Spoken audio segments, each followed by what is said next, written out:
What is going on, travelers? In today's video we are going to be doing a pre-release analysis guide on Emilie. Now Emilie is a 5-star Dendro polearm user that will be released in version 4.8. She is an off-field sub DPS with attack scaling and Dendro application. Now before we get into her kit, let's talk about a misunderstanding that's surrounding her.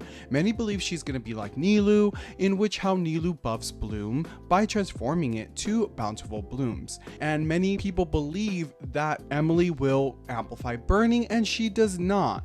A better comparison for her is what Crystallize does to Navia, in which the reaction buffs the character, burning will in turn buff Emilie. Now with that out of the way, let's go in and see her kit. Now for talents, her normal attack, she has a 4-hit combo, but you will not be using these unless you want to use her as an on-field driver and you want to see her beauty on the field. Her elemental skill, now this is the meat and potatoes of her kit. She summons a Lumidos case, I hope I said that right, which fires puffs of Purdu at opponent, dealing Dendro damage. Now the reach of this elemental skill is tremendous, so you have no worries about hitting opponents that are a bit far from your character. Now when burning occurs, this will cause to leave scent, and once 2 are collected by the case, it will upgrade to a level 2, which has much higher multipliers. The duration of this case is 22 seconds, but the cooldown is only 14, giving 100% uptime on this. Let's go ahead and go into her elemental burst. Aromatic Explication. She will create a level 3 case, causing Dendro damage to rain down on opponents like Ganyu's burst.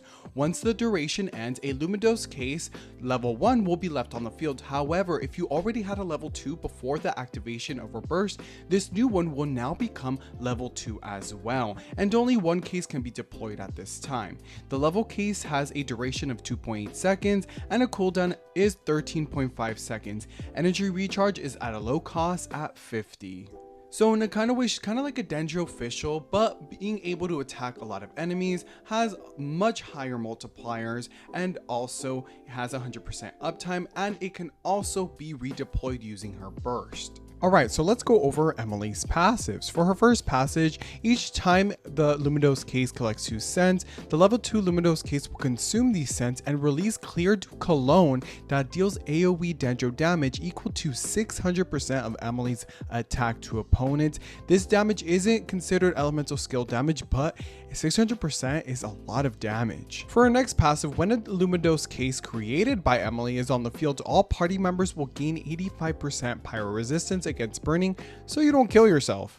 For her next passive, now for every 1000 attack Emilie has, she deals 15% increased damage towards burning enemies. You're going to be able to get a max of 36% on this. An amazing passive to get a little bit more damage, and again, you want to build her with attack. Now Emilie's entire kit is buffed around burning. Her damage is quite good and exceeds in burning comps. Her Dendro application is less than Nahida, but I do believe she's going to be dealing more damage in those burning niche comps. Her C1 buffs her passive, in which she deals AoE Dendro damage. Also, the scents are going to be generated a bit faster. Now this seems like a simple constellation, but honestly you're getting more damage. You're getting more procs of that passive and some more AoE Dendro damage application. Her C2, when her elemental skill or her passive talent Lingering Fragrance Cologne hits an enemy, the enemy's Dendro resistance is decreased by 30% for 10 seconds. An amazing supportive and self-buffing constellation. Her C4 extends the duration of her burst by 2 seconds and helps increase the rate of her damage by it. Her C6, when Emilie uses her burst, her normal and charge attacks are going to gain Dendro infusion.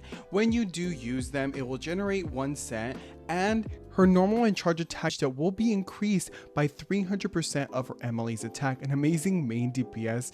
C6 Constellation. Emilie is great for burning comps, so using her with an on-field pyro carry like Linny or off-field pyro units like Xiangling, Dea, or Thoma will be really great for her. The great thing about this is you're not locked into full pyro and Dendro teams, as you can use other units like Animo in your party. You are able to still use her with other teams like a cryo melt burning team. As burning ticks off the pyro application that you put on opponents, you are still able to melt it with a cryo main DPS.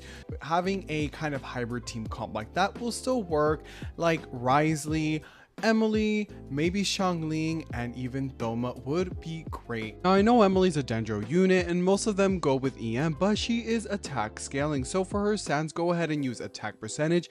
For a Goblet, you can also use some more attack or Dendro damage bonus, and for a Circlet, crit rate or crit damage. Subsets focusing on crit rate, crit damage, attack, and energy recharge. Now for artifact sets, if you do not have another unit using the 4-piece Deepwood set on her team, this will be great to add on Emilie as it will shred the resistance of Dendro on opponent. The Golden Troop set is also viable on her, although I don't really like it much. Her passive doesn't count as elemental skill damage and you aren't using her burst all that much to its potential. Her best in slot artifact set will be the newest set, Unfinished Reverie, as it will give Emilie a damage increase when burning occurs on enemies, which you are wanting to do with her kit anyways. Now for weapons, for 4 stars, you can use anything with crit like the Deathmatch or the Blackcliff from the shop. You are also able to use any attack scaling weapon like the Missive Wind Spear, as it was an event-free weapon. Now for 5 stars, we have the Primordial Jade, Staphahoma, and any other 5-star crit weapon. I would like to mention the Skyward Spine from the standard banner, as it has a high base attack and will come in handy, and the energy regen on it will also let you burst more often. Her best in slot will be her own weapon, the Lumidos Elegy, granting crit rate, more damage to burning opponents, and some energy regen. Now Emilie to me looks like a great character. She is kind of niche and kind of not. You are able to use her as a Dendro applicator on aggravate teams, but she is going to lose out on a lot of damage. Now for burning teams, she's going to excel at that, or you can mix her in with another bunch of teams as well. So in any case, is Genshin preparing us for Natlan for some amazing pyro units? Are you gonna pull on Emilie? What are your thoughts? Please leave any questions or even some corrections down in the comments below. Please like, share, and subscribe if you liked the video. I do stream most nights on Twitch, so catch me on there and I'll see you on my next video.